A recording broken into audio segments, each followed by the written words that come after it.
তুমি কি কখনো এমন কোনো কান্নার শব্দ শুনেছ যা ঠিক মানুষই না, আবার পুরোপুরি অমানুষীও না? রাত ২টা বাজে, চারপাশ নিস্তব্ধ, বাতাসে একটা ঠান্ডা গন্ধ, যেন মাটি আর মৃতদেহের মিশ্র গন্ধ। সেই নিঝুম রাতেই মেহেদি নামে এক যুবক শুনতে পায় এক নারীর কান্না, যেটা আসে ঠিক তার বাড়ির পেছনের সেই পুরনো বটগাছের দিক থেকে। কিন্তু মেহেদি তখনও জানে না সেই কান্নাটা কোনো জীবিত মানুষের নয়।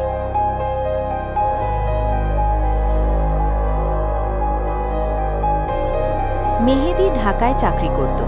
দীর্ঘদিন পর এক সন্ধ্যায় সে গ্রামের বাড়ি ফিরল। গ্রামটার নাম নিঝুমপুর। নামটা যেমন, রাতগুলো ঠিক তেমনি নিঝুম। কিন্তু গ্রামের মানুষদের চোখে একটা ভয়, যেন তারা কিছু লুকিয়ে রাখছে। বাড়িতে পৌঁছে মেহেদি প্রথমেই খেয়াল করল তার দাদির পুরনো ছবি ঘর থেকে সরানো হয়েছে। মায়ের কাছে জিজ্ঞেস করতেই মা চুপচাপ জানালেন, ওই ছবি রাখিস না বাবা, রাতে ঝামেলা হয়। মেহেদি হেসে উড়িয়ে দিল। তার বিশ্বাস এসব ভূতপ্রেত বলে কিছু নেই। কিন্তু সেদিন রাতেই বাতাস থেমে গেল। কুকুরগুলো একসাথে চেঁচাতে শুরু করল। দূরে নদীর ধার থেকে ভেসে এলো এক নারীর কান্নার আওয়াজ, ধীরে ধীরে, ভারী ভারী সুরে, যেন কেউ বুক চেপে কাঁদছে।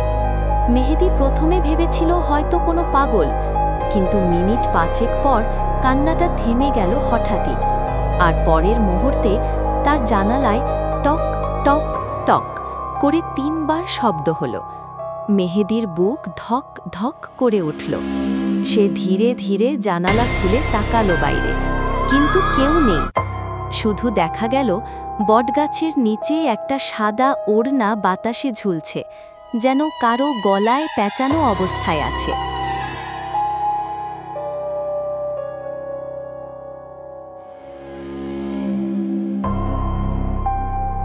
মেহেদি মাকে বলল রাতের ঘটনাটা। মা চুপচাপ বললেন, তোর দাদির মৃত্যুর পর থেকে ওই কান্না শুরু হয়েছে। তুই রাতে একা বাইরে যাস না। মেহেদি ভাবল, দাদি তো সৎ, ধার্মিক মহিলা ছিলেন, তার সঙ্গে কান্নার কি সম্পর্ক? তবুও রাতে ঘুমাতে পারল না সে। হঠাৎ গভীর রাতে আবার সেই কান্না, এবার আরও কাছে, যেন বারান্দায় কেউ বসে কাঁদছে।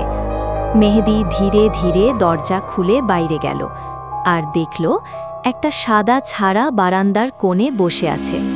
লম্বা চুল মুখ ঢেকে রেখেছে, আর পায়ের নিচে একটা পুরনো পুতুল পড়ে আছে, যেটা একদম দাদির জিনিসের মতো।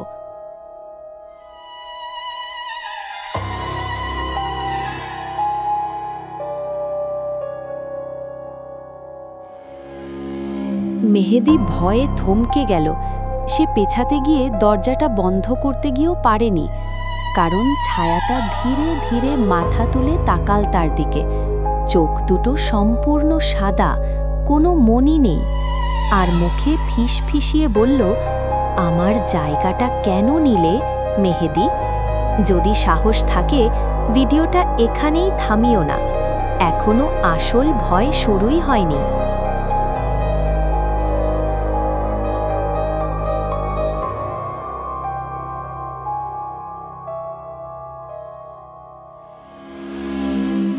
মেহেদি চিৎকার করে ঘরে ঢুকল, দরজা বন্ধ করে ফেলল। ভোর পর্যন্ত জানালা কাঁপছিল, কেউ যেন বাইরে দাঁড়িয়ে দরজায় আঁচড় দিচ্ছিল। পরের দিন সকালে বারান্দায় গিয়ে দেখল মাটিতে একটা দাগ, যেন কেউ পায়ের ছাপ দিয়ে চারপাশে একটা বৃত্ত এঁকেছে। বৃত্তটার মাঝখানে রাখা ছিল সেই পুরনো পুতুলটা, যার মুখে দাদির গলার হার। মেহেদি চুপ করে গেল, তার চোখে পানি এসে গেল। সে ভাবতে লাগল, দাদি তো জীবিত অবস্থায় তাকে এই হার ছুঁতেও দিতেন না, তাহলে এখন এটা তার সামনে এলো কিভাবে?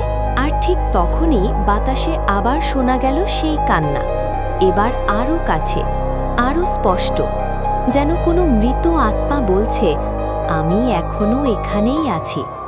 তুমি যদি জানতে চাও এই কান্নার আসল রহস্য কি, তাহলে পরের পর্ব নিঝুম রাতের কান্না অদৃশ্য ছায়া অবশ্যই দেখো।